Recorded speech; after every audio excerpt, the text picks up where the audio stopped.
Hi, good afternoon, everyone. So today we are going to go ahead and start uh, our analysis from consumer theory.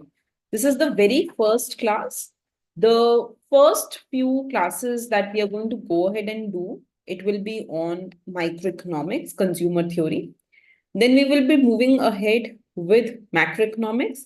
And then slowly we will deep dive into development economics and public economics and so on. So let us start our analysis using consumer theory. I would suggest all of you to go ahead and prepare notes simultaneously. The more you write, the more things will be in your mind forever. तो कोशिश करो कि मेरे साथ ही लिखते जाओ. Okay, the first thing that I want to go ahead and discuss today, that is basically the demand of a commodity. Now, whenever we talk about demand of commodity, what does it mean? इसका क्या मतलब है? See, demand of a commodity it always has two components to it.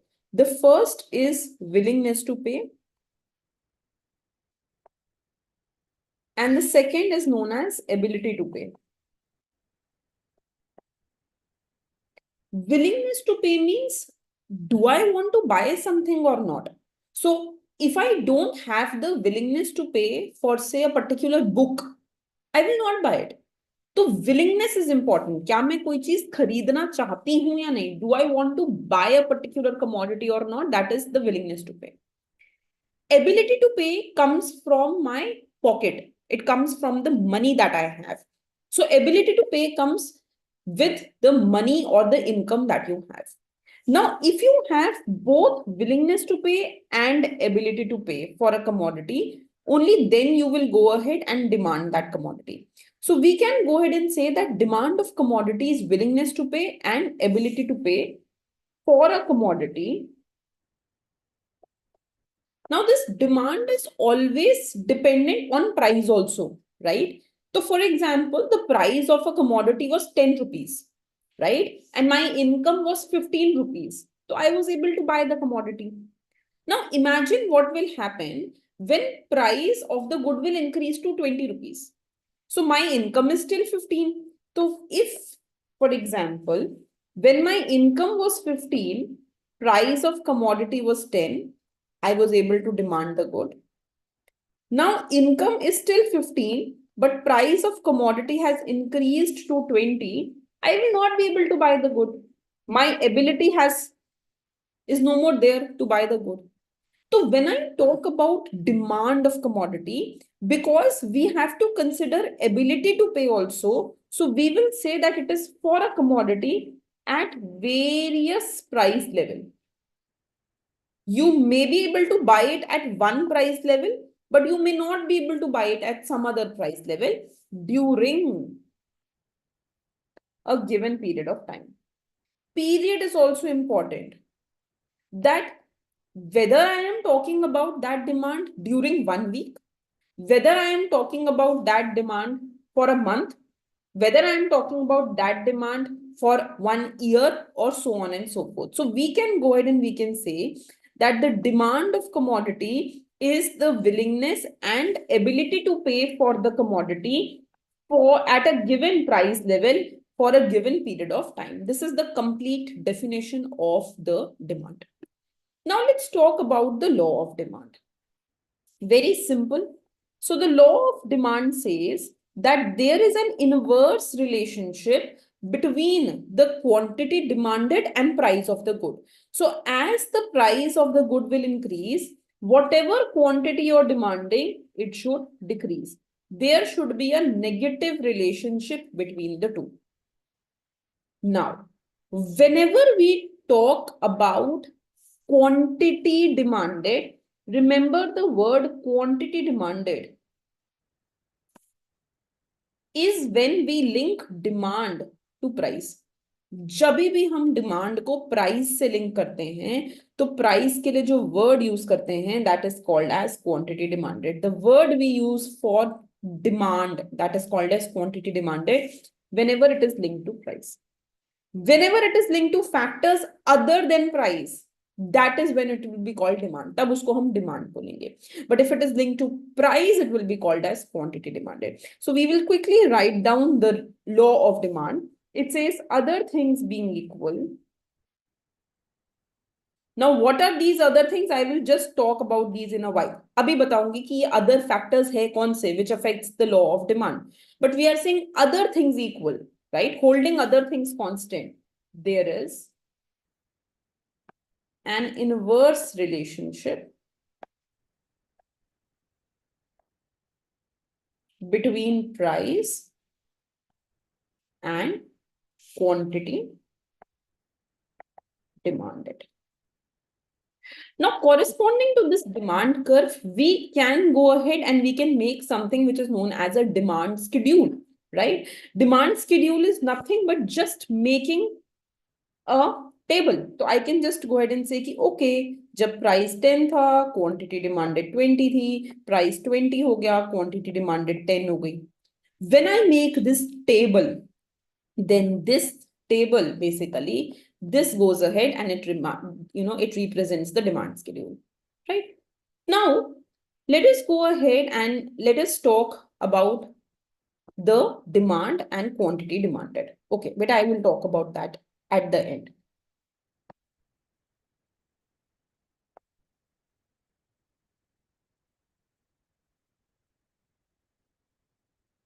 So when we talk about demand, demand is basically anything which is affected by factors other than price. Like for example, whenever I go ahead and I say, what are the factors other than price? Factors other than price can be taste and preferences. It can be income of the consumer.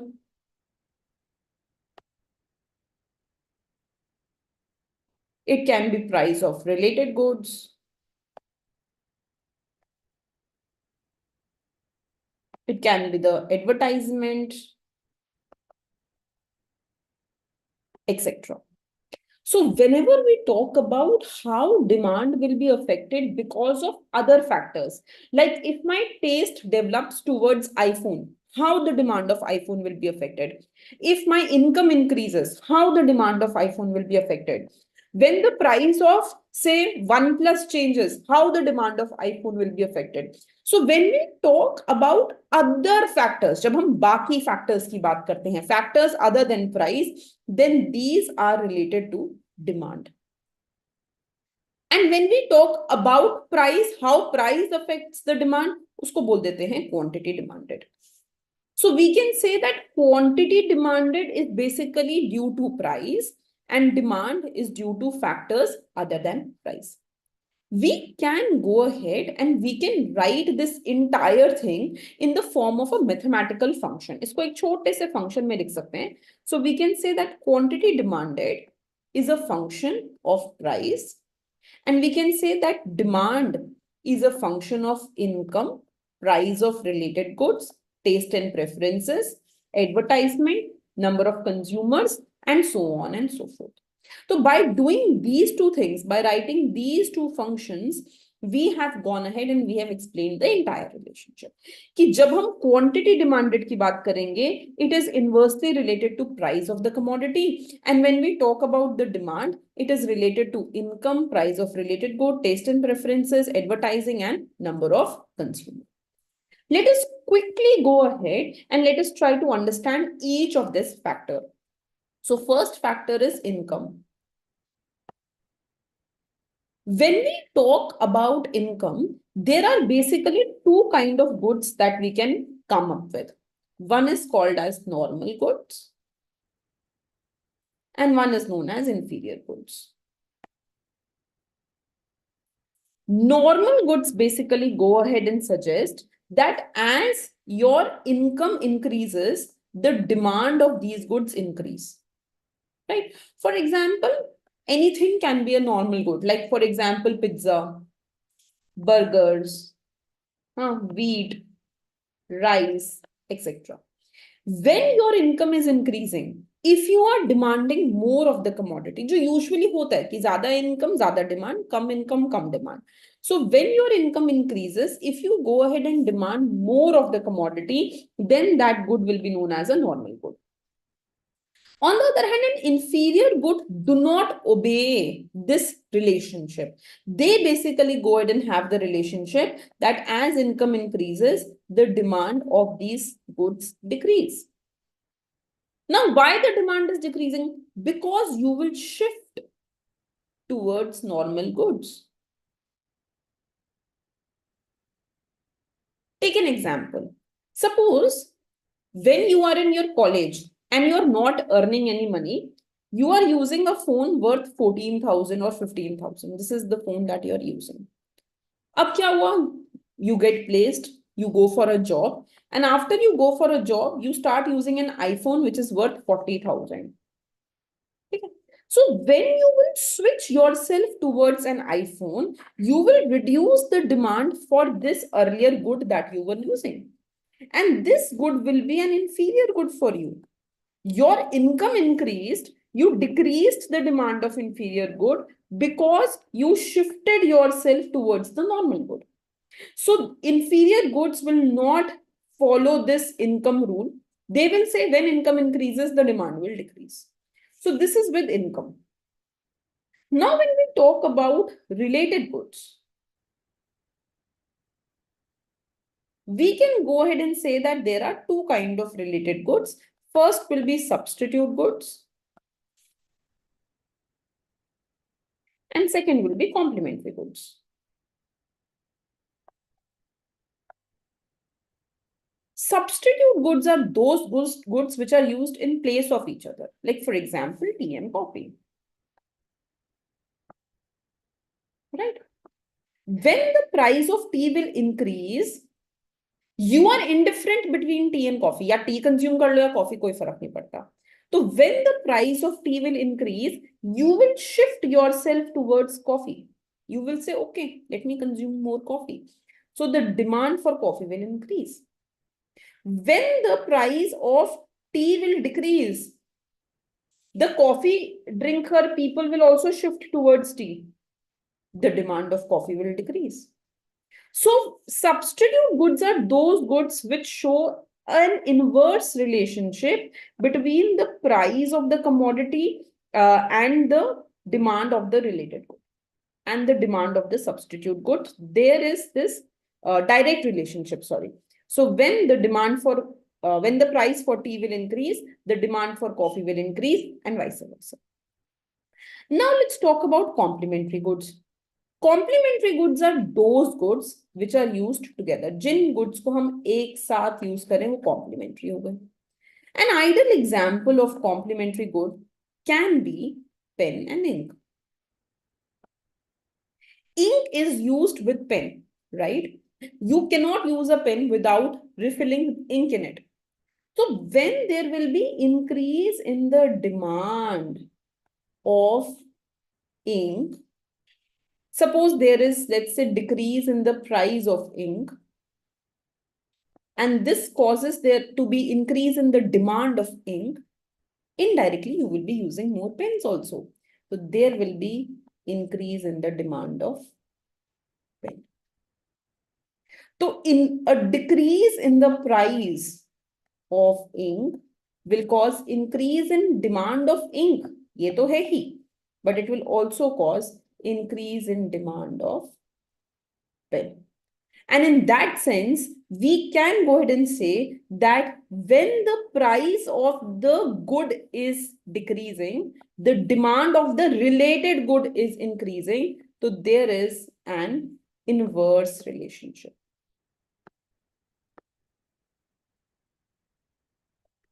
So here we can say that there is a direct relationship between price of good and demand of related goods, direct relationship.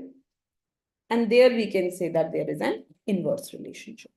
This is how we can talk about the price of the related goods. The next thing that we need to go ahead and talk about, that would be taste and preferences. Now, taste and preference is very simple. If you develop your taste and preference towards a certain commodity, let's say I developed my taste towards watching Netflix, then every month I will buy the subscription of Netflix. And if I switch my demand towards, say, Prime, now I like watching Prime more, Amazon Prime more. So every month I will demand Prime. So this basically goes ahead, and this depends on your taste and preferences. As you will increase your taste and preferences towards a particular commodity, there will be increase in demand of that commodity. Holding the price constant. Price did not fall. Price is the same. But because you have developed your taste and preference towards a particular commodity, the demand of that commodity is increasing. The next factor that we have, that is A. A stands for advertisement.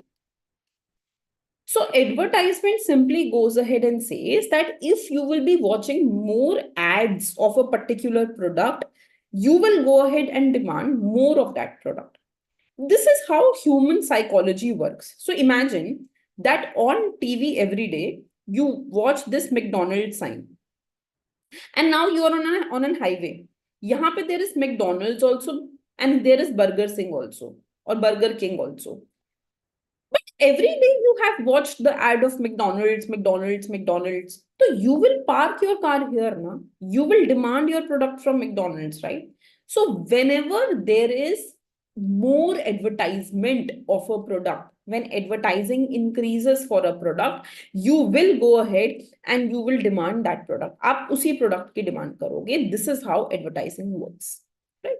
At last we have N. N stands for number of consumers. Of course, the more the number of consumers we have, the more is going to be the demand.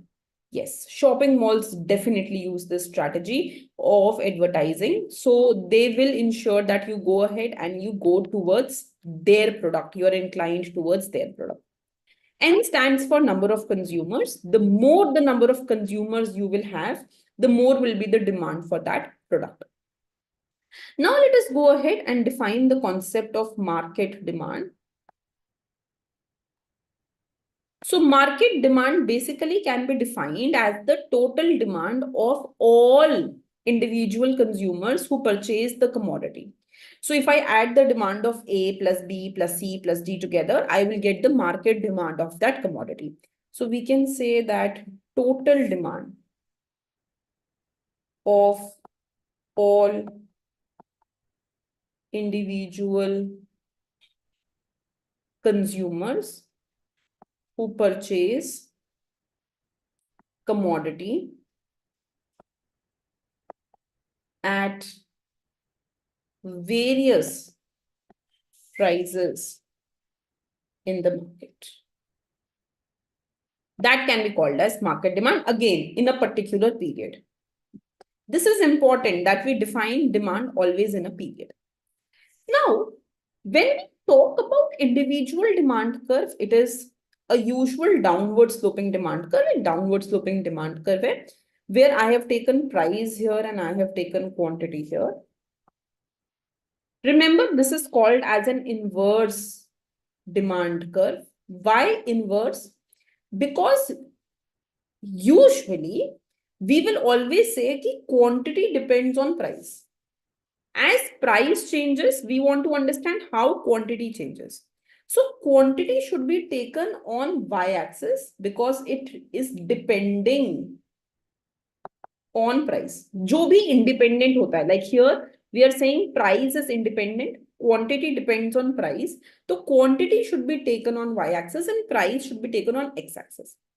But we always draw an inverse demand function. So inverse demand means we take price on the y-axis and quantity on the x-axis. So we are saying that when price is 10 rupees, suppose the quantity demanded is 4 units. And when price decreases to 5, quantity demanded increases to 7. So this curve becomes my demand curve. Now, when we talk about market demand curve, we use an important word multiple times. It will be used even in exam. So whenever we talk about market demand, we talk about a word which is called as horizontal summation.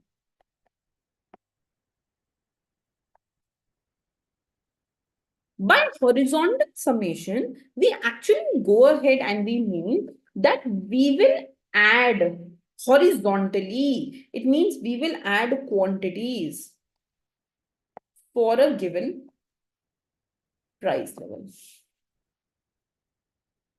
We will add quantities for a given price level. So what we will go ahead and we will do now, if this is my demand curve of individual A and this is my demand curve of individual B, we will pick up any price. Suppose I pick up the price at 10. And at that price, I will ask myself, how much is individual A demanding? So, okay, individual A is demanding 5 units. How much is individual B demanding? Okay, individual B is demanding 4 units. I will add horizontally. So 5 plus 4 is 9. It means that at this price of 9, when my price is 10, the total demand in the market will be 9. So this will be my demand curve of the market. The market demand curve is obtained by doing horizontal summation. You add the quantity of this plus this together to get the quantity in the market. Another thing which therefore comes from here is that the market demand curve is basically always flatter than individual demand curve.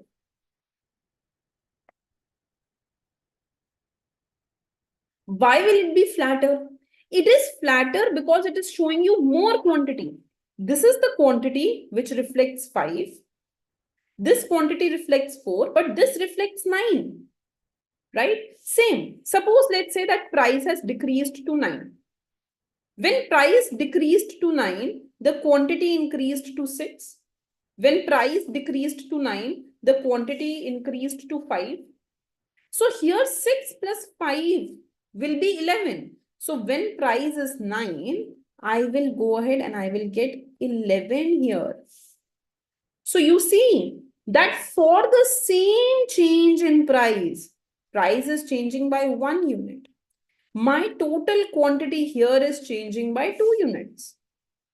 Whereas here, when price changed by 1, quantity changed by 1. When price changed by 1, quantity changed by 1.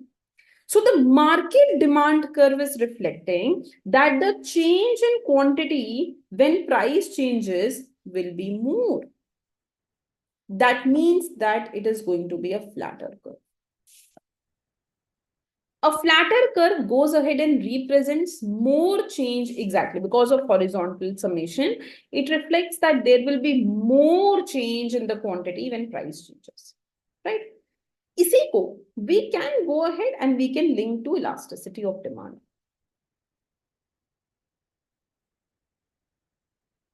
The elasticity of demand basically goes ahead and it tells us how quantity changes when price changes in percentage terms. So we are asking percentage change in quantity due to percentage change in price. Now, when we talk about elasticity, we can go ahead and we can link elasticity to multiple numbers. So we can go ahead and say that elasticity of demand, it can be 0.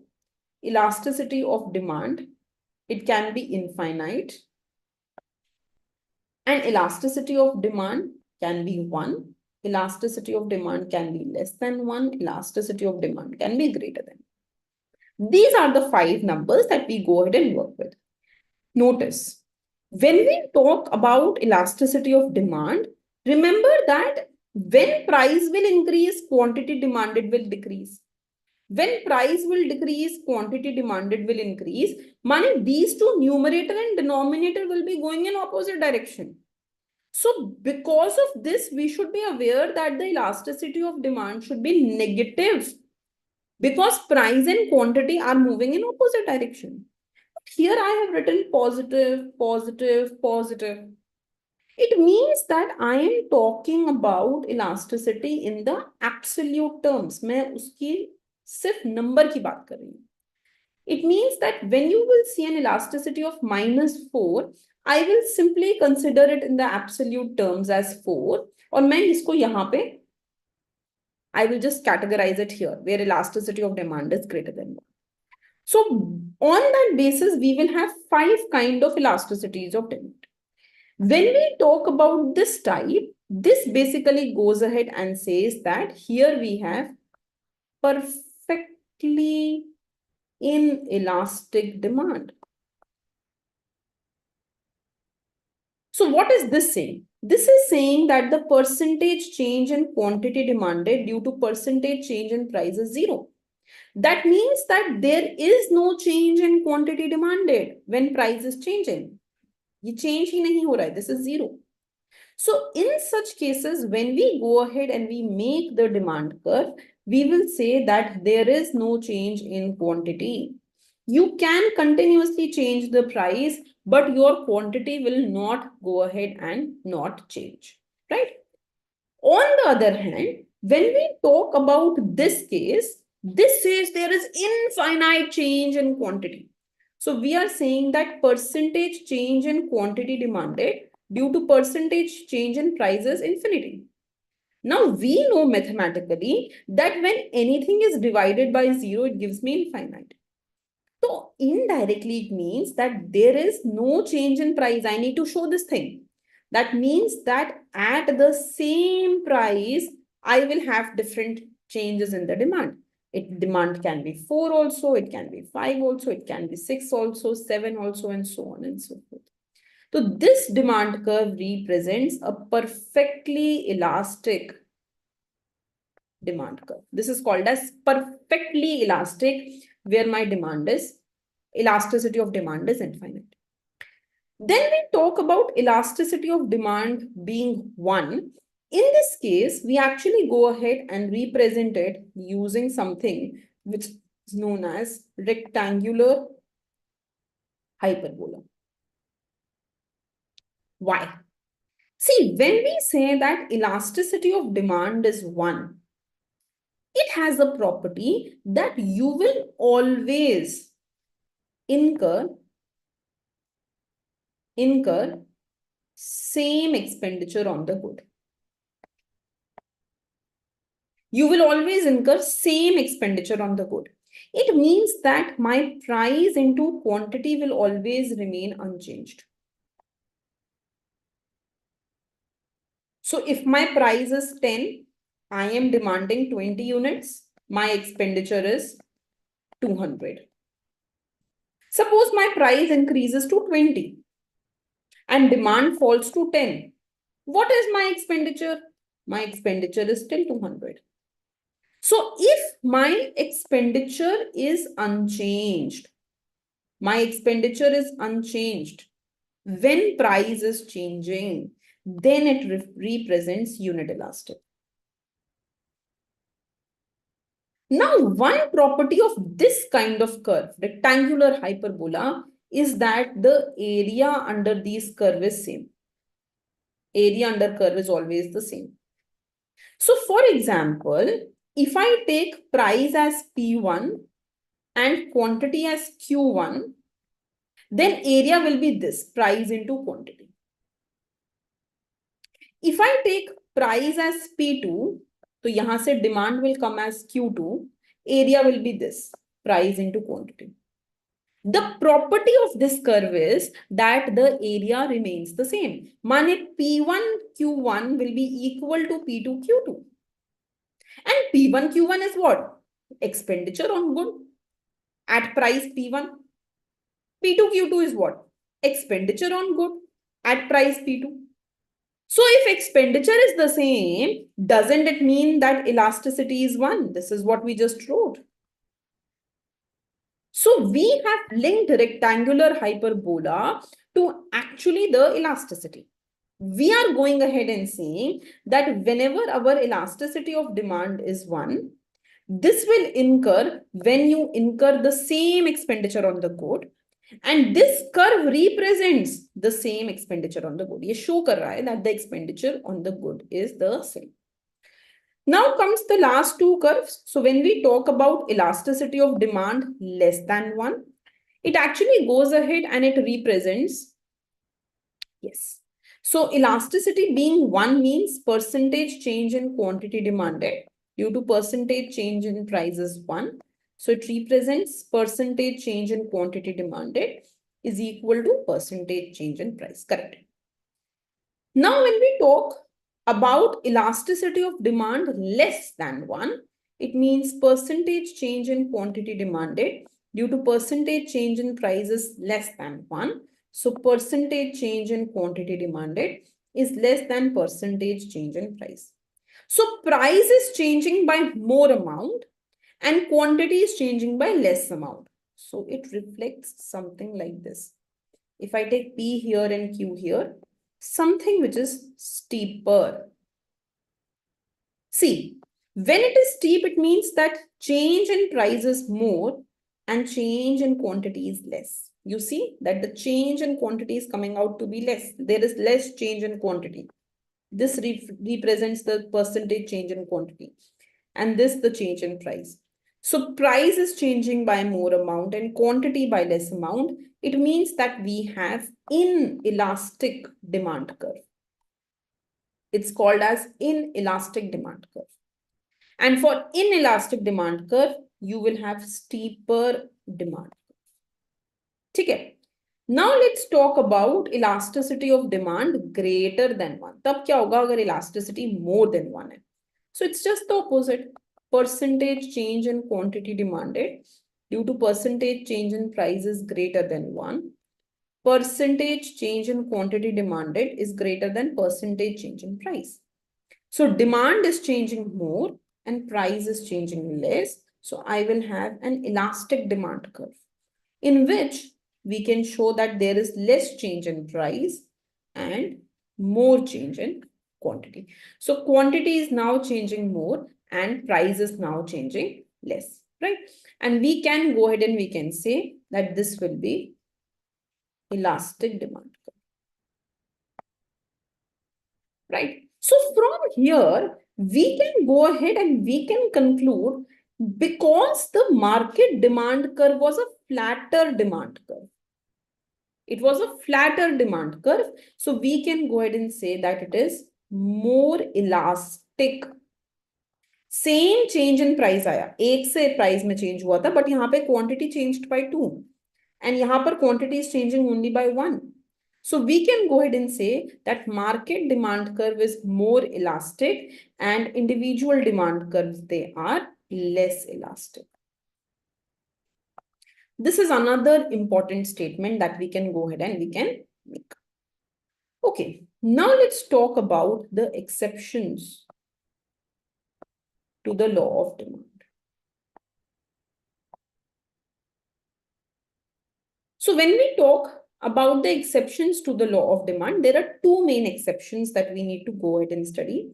One is called as the Veblen effect or Veblen goods, and the other is known as the Giffen goods. Let's talk about the Veblen effect first. So when we talk about the Veblen effect, it was given after an economist whose name was Thorsten Veblen. And he said that for some goods, you will only demand them if their price increases, like diamonds. They have some prestige related to them, right?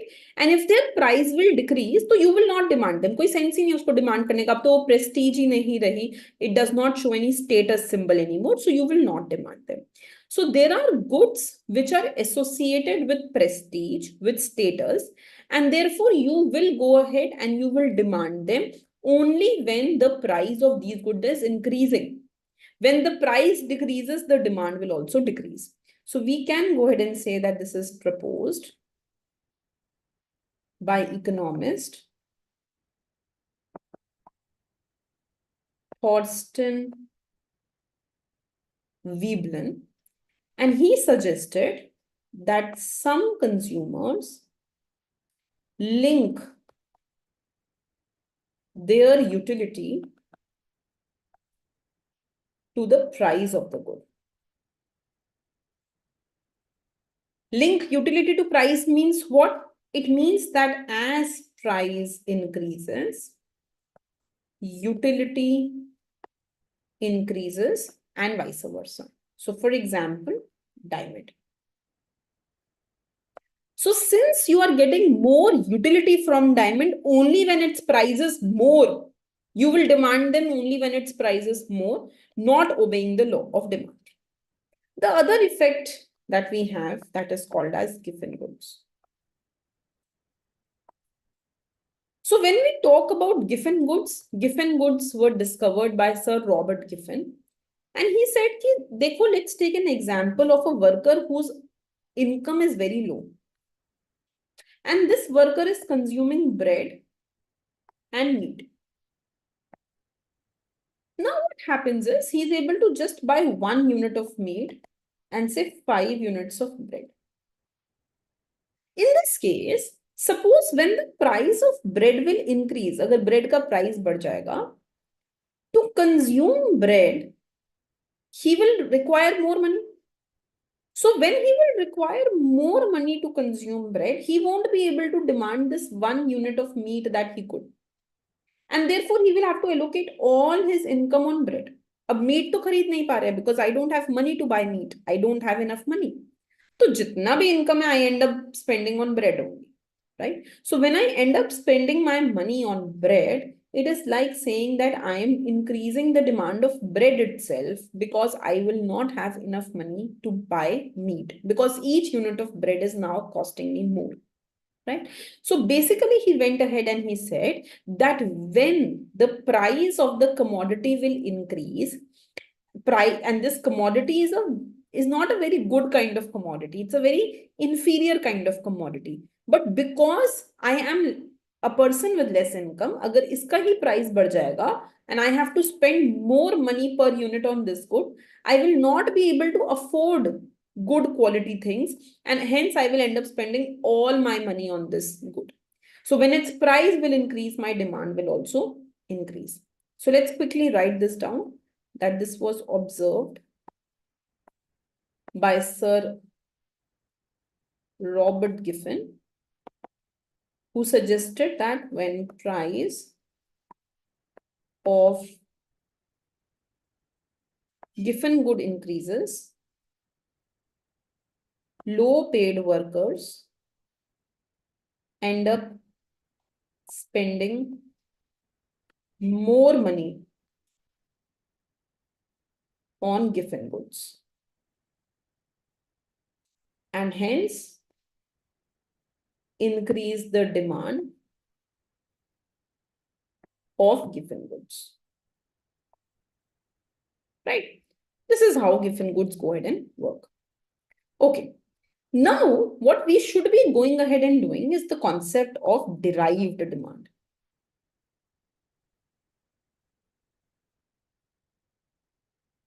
What is derived demand? As the word suggests, derived demand basically goes ahead and means when you go ahead and when you derive your demand from some other commodity. So, for example, the demand for inputs like labor. I will be going ahead and I will be demanding more labor only when I will be involved in more output production.